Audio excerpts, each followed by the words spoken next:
आत्मा का जो हमारा पिछड़ जो हुआ पड़ा है, उसे हम वापस परमात्मा में आत्मा जाके मिले, उसी के रास्ते सबों ने बताए थे। दूसरी एक और चीज़ है, संत हमारी संस्था का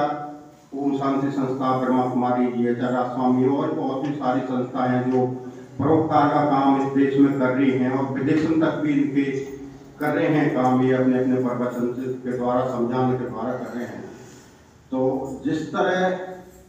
समुद्र में सारी नदी पहाड़ से निकलती है और रास्ता उनके सब अलग अलग हैं, वो सब समुद्र में जाके मिलती है, इसी तरह ही हमारे जो अलग अलग हमारी संस्थाएं हैं, वो उनका सबका मकसद सिर्फ एक है, सब आत्मा को परमात्मा से मिलाप करना। क्योंकि अगर हमारा मिलाप अगर हो जाता तो आज हम यहाँ जन्म नहीं होता।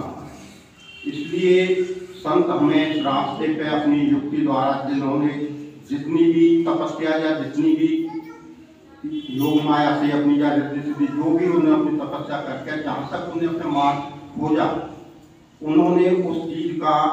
हम सब लोगों का हमारे भलाई के लिए वो सब हमें गुरु के रूप में आके हमें वो सब ये शिक्षा देते हैं कि भाई रास्ता ये है। रास्ते सबके अलग अलग हो सकते हैं, क्योंकि किसी ने किसी माध्यम से तपस्या करके, किसी ने कहीं तक खोज की है, किसी ने किसी की है। बाकी असलियत ये है कि एक ज्योति स्वरूप परमात्मा जो है इस संसार में, ये ब्रह्मा विष्णु महेश, ये भी इनकी भी उम्र है। एक स्वयं परमात्मा काल ऊपर, काल से ऊपर जो ज्योति स्वरूप जो है, वो सारे संसार का जब पैदा हुई थी संसार में,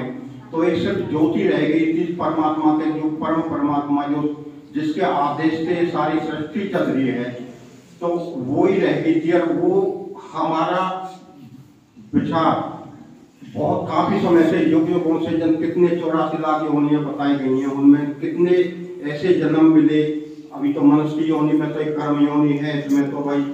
आदमी कर्म करके और परमात्मा को प्राप्त करने की है। बाकी और जो योनियां हैं वो सिर्फ भोग योनियां हैं। तो इसलिए परमात्मा ने हमें एक अवसर दिया है कि भाई हम अपनी दो चीज है, एक तो गृहस्थ आश्रम भी हमारा, क्योंकि हम एक गृहस्थ में पैदा हुए हैं, हमारी जिम्मेवारी भी है, वो भी हमें निभानी है। तो उसके साथ साथ हमें ये भी ध्यान रखना है कि भाई परमात्मा को हम अपनी गृहस्थ की जिम्मेवारी में पूरी करते हुए भी परमात्मा के लिए जितना भी समय हम निकाल सके, 10% की संत महात्मा कहते हैं, बाकी जितना भी हो अपने दिल से